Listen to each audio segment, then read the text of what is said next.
ព្រះអង្គបានកំសាន្តចិត្តរបស់ខ្ញុំធ្វើឲ្យខ្ញុំមានអារម្មណ៍ថាខ្ញុំអត់តែឯងទេហើយព្រះអង្គគឺគង់នៅជាមួយខ្ញុំគ្រប់ពេលវេលា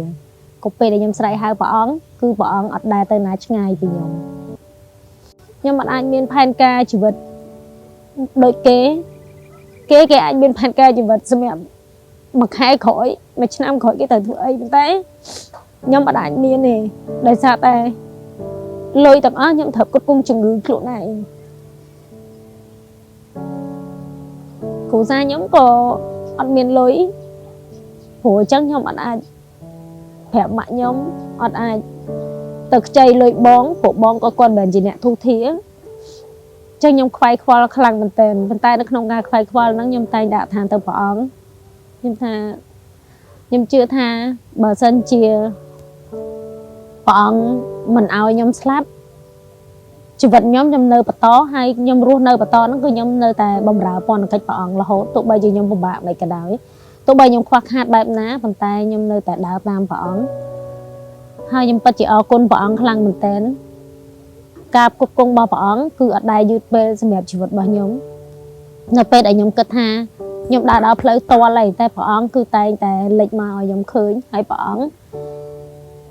បានប្រាប់ខ្ញុំឲ្យខ្ញុំនិយាយកិច្ចការទាំងអស់ហ្នឹងទៅប្រាប់បងស្រីរបស់ខ្ញុំហើយបងស្រីរបស់ខ្ញុំគាត់ក៏អត់ធូរធារដែរប៉ុន្តែគាត់ក៏សុខចិត្តឲ្យលុយខ្ញុំខ្ចីពេលហ្នឹងគាត់ឲ្យខ្ញុំខ្ចី$300ដើម្បីទិញថ្នាំហ្នឹងអស់250ហើយនៅសល់$50ទៀតខ្ញុំត្រូវទិញអីដើម្បីញ៉ាំជំងឺគ្រាប់ឈាមមកវិញទោះបីខ្ញុំខ្ចីលុយបងខ្ញុំប៉ុន្តែខ្ញុំដឹងថាគាត់ក៏ពិបាកអញ្ចឹងខ្ញុំ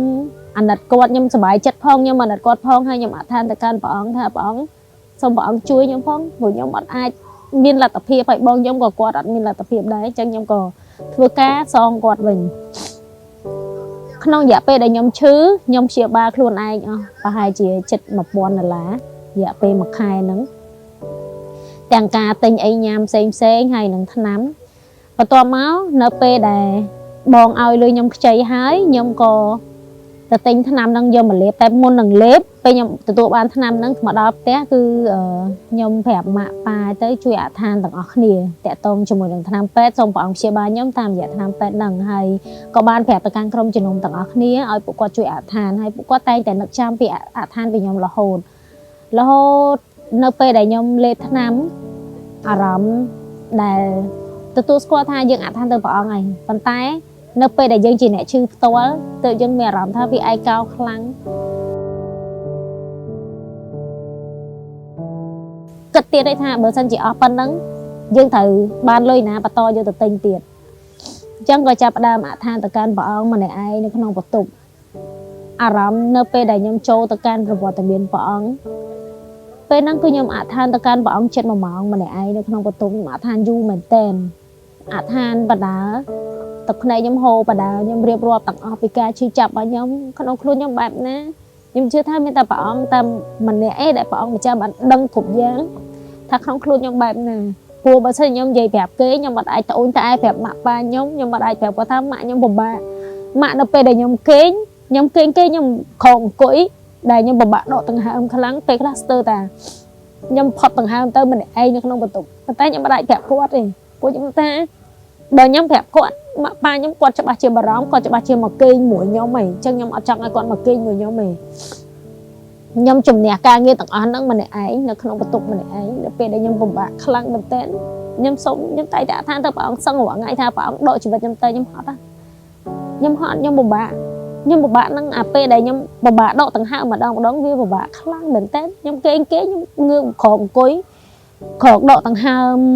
វែង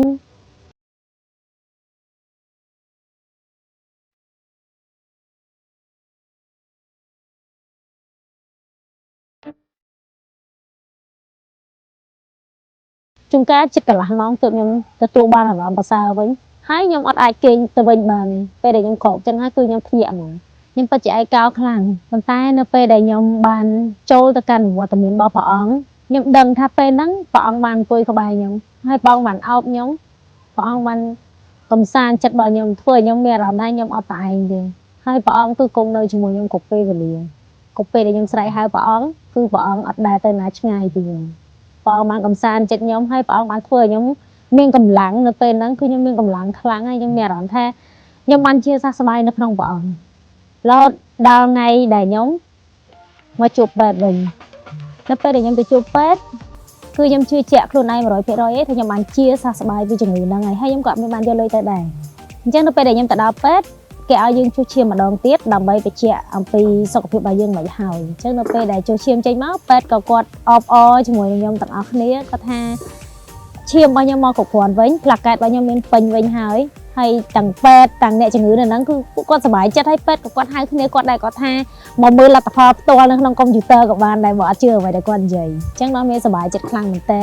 ហើយខ្ញុំពិតជាអរគុណព្រះអង្គខ្លាំងមែនតើដែលព្រះអង្គបានព្យាបាលខ្ញុំ